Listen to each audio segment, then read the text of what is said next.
We just got incredible breaking news out of the NBA. Damian Lillard, Dame Dollar, Dame Time, Logo Dame, Sub-Zero, Logo Lillard has been traded from the Portland Trailblazers to the Milwaukee Bucks in a shocking move that sends Damian Lillard to Milwaukee, sends Jrue Holiday to the Blazers, although the reports are that he's going to be traded immediately. DeAndre Ayton to Portland, Jusuf Nurkic, and a couple other pieces to the Phoenix Suns. We will read that entire trade here in a second.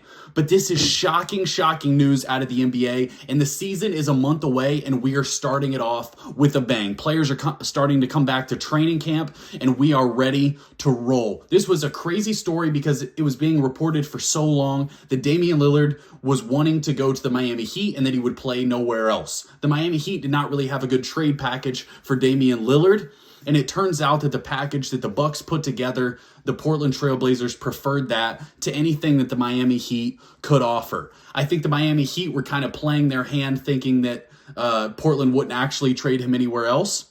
And it turns out that they were wrong. Damian Lillard is going to be joining Giannis Antetokounmpo side by side next season in one of the bigger trades that we've seen in the NBA in quite some time. Damian Lillard, when healthy, is a top 10 player in the NBA. He's the closest thing we have to Stephen Curry, an elite deep range shooter. And for years and years, we said Steph Curry playing next to Giannis Antetokounmpo would be the greatest possible duo you could put together. Well, guess what? They just did the closest thing you could possibly do to that duo, joining Damian Lillard and Giannis Antetokounmpo. The possibilities of this offense, the possibilities of this team are endless because they have so much to look forward to, and we will break down the Bucks roster here in a second. In this particular video, we're not going to spend a lot of time talking about the DeAndre Ayton piece of this, or particularly the Blazers part of this, because we won't know exactly what to think of this trade for the Blazers until they turn and trade Jrue Holiday and see that the pieces that they get for that trade, which I'm sure will be news coming in the next couple days. We'll see what happens with Jrue Holiday. That'll be announced there. But Jrue Holiday is a great piece that a contender could pick up and make a big difference on a team. So keep your eyes open for where Jrue Holiday is going to end up. That could cause another shift in the NBA.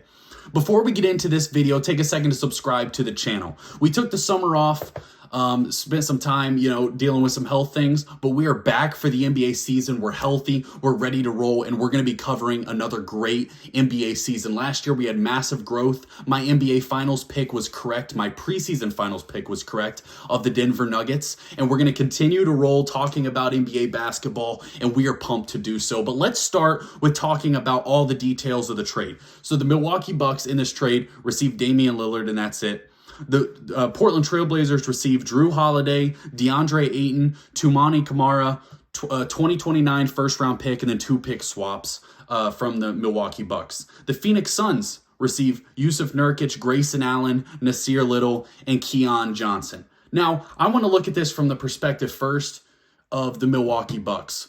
The fact that they gave up Jrue Holiday, Grayson Allen, a first-round pick, and 2 pick swaps that don't mean all that much to me, but you gave up only 3 assets in Grayson Allen. We could argue if that's an asset or not, but to get Damian Lillard is such a good trade for the Milwaukee Bucks, and the fact that they got him for such a low price is really incredible. From the Blazers side, you got to feel decent because if you can flip Jrue Holiday for 3 first-round picks or something like that, you end up with DeAndre Ayton, 3 first-round picks, and you have a bunch of stud young guards on the roster that you could really start to rebuild this team the way that they want to. But when you're looking at it from specifically the Bucks' perspective, they now have a squad of Damian Lillard, Giannis Antetokounmpo, Khris Middleton, Bobby Portis, Brook Lopez, Malik Beasley, Pat Connaughton, and Jay Crowder. They have built this team perfect, in my opinion. Giannis Antetokounmpo being one of the top 2-3 players in the league for the last 5 years. We said for so long, he needs a bunch of shooters around him. If you have Giannis and 4 shooters along the perimeter, you are literally unguardable. What they went out and did was added the best distance shooter, him and Steph Curry, one of the 2 best distance shooters that we've ever seen. The 2-man game between Damian Lillard and Giannis Antetokounmpo is going to be elite.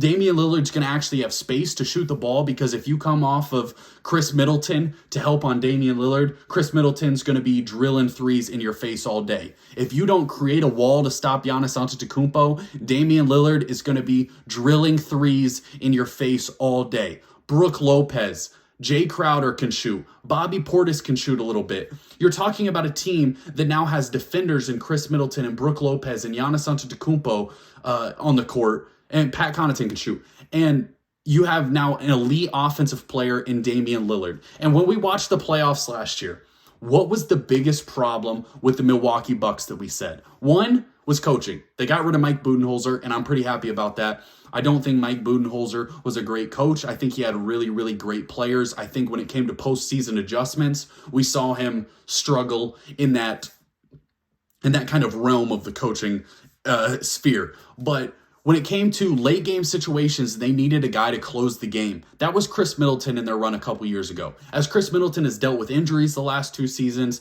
he's just getting a little older. He didn't come through in the same way in this playoff run. Giannis Antetokounmpo did not want the basketball late in those games, and he started to pass it off quick. He was kind of scared to go to the free throw line, and it got really, really ugly at the end for the Milwaukee Bucks as their confidence dropped. They added a man who is known for his clutch gene, a man who is known for big shots, having 2 walk-off playoff shots to end series, the most in NBA history. You're talking about a man that has performed under the brightest lights.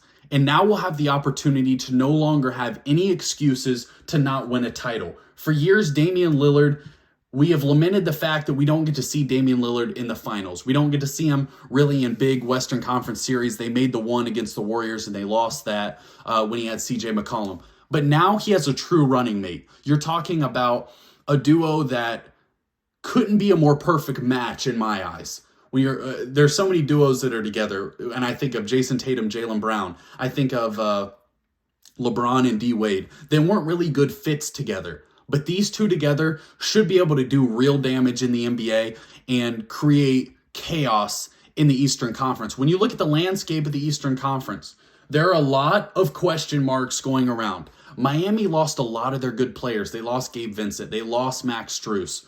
Jimmy Butler's a year older. Kyle Lowry's a year older.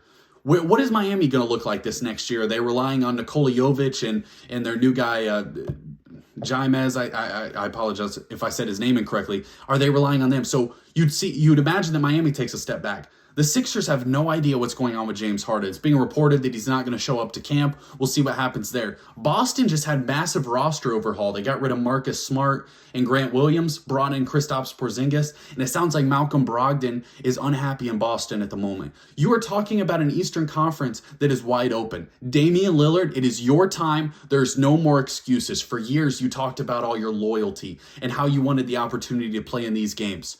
Now you have that opportunity. That is one thing that I want to point out. You cannot blow this. I want to look at the Giannis perspective for a minute. Giannis came out with a quote probably a couple weeks ago saying that he really wants to stay in Milwaukee, but more so than that, he wants to be a champion. He wants to win rings. And he said if that's somewhere else, then that's what it needs to be. Milwaukee, to me, has handled the Giannis career about as perfect as you could have asked. They traded a bunch of assets to add Jrue Holiday, and that ultimately led to a ring.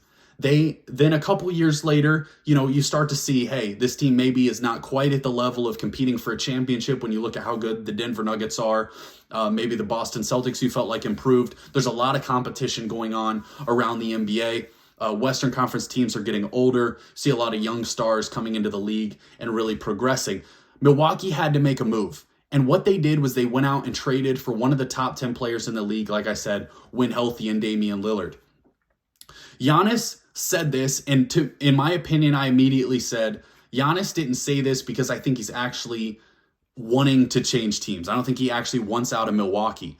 But what I think he wanted to do was put a little pressure on the Milwaukee front office saying, hey, you need to make a move to keep me here in Milwaukee, keep me able to compete for titles. And that's exactly what they did. So when you're talking about how to treat your superstar when you land on a guy like Giannis Antetokounmpo, I think that the Milwaukee Bucks have done an awesome job giving him opportunities to compete with, surrounding him with really good players. Khris Middleton, Jrue Holiday, they got Brook Lopez, they got Bobby Portis. They went out and got Jay Crowder last year. You know, he's a little older, but still decent. They have Pat Connaughton. You got players on the squad. They went out and got Malik Beasley, who is a decent basketball player. So when you're looking at the way that the Milwaukee Bucks have constructed their roster, the way that the combination of Damian Lillard, of Giannis Antetokounmpo, and Khris Middleton should be able to play off of each other, this is going to be an unbelievable chemistry team, I would imagine. I think that you could potentially have the best chemistry in the league. Now,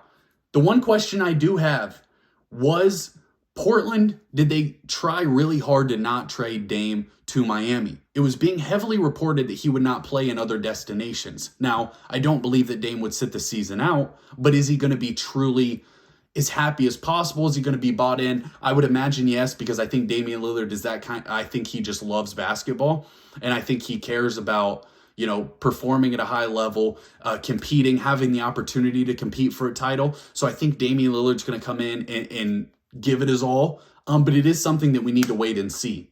When you talk about this, I think we came away. I think all three teams should be pretty happy about this trade, because when you're talking about the Suns, you kind of added depth. You got off of Deandre Ayton, someone that they probably didn't want on the roster anymore, but you added, you know, 4 guys for Deandre Ayton that could potentially, you know, play minutes for you, be rotation minutes. They're so superstar heavy that they just needed some depth, kind of.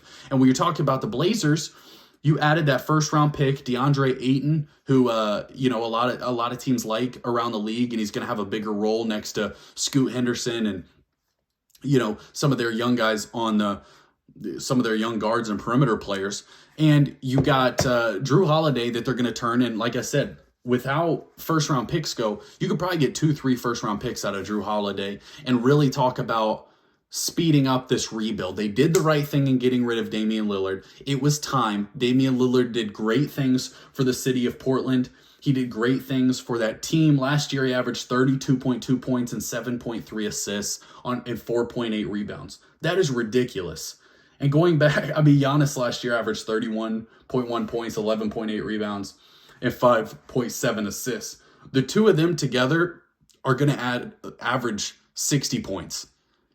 That's going to be a spectacle to watch, and they have the depth, I think, to make this work. Now, obviously, Dame struggled with injuries. Giannis, Khris Middleton had some injuries. We'll see how that all plays out. But barring health, you have to look at this Milwaukee Bucks team and say, that's the best team in the Eastern Conference. And if you want to point at chemistry, I think I could point at chemistry issues with potentially Boston, with their big changes. With Philly, for sure. Who knows what their roster is going to look like when the season comes around.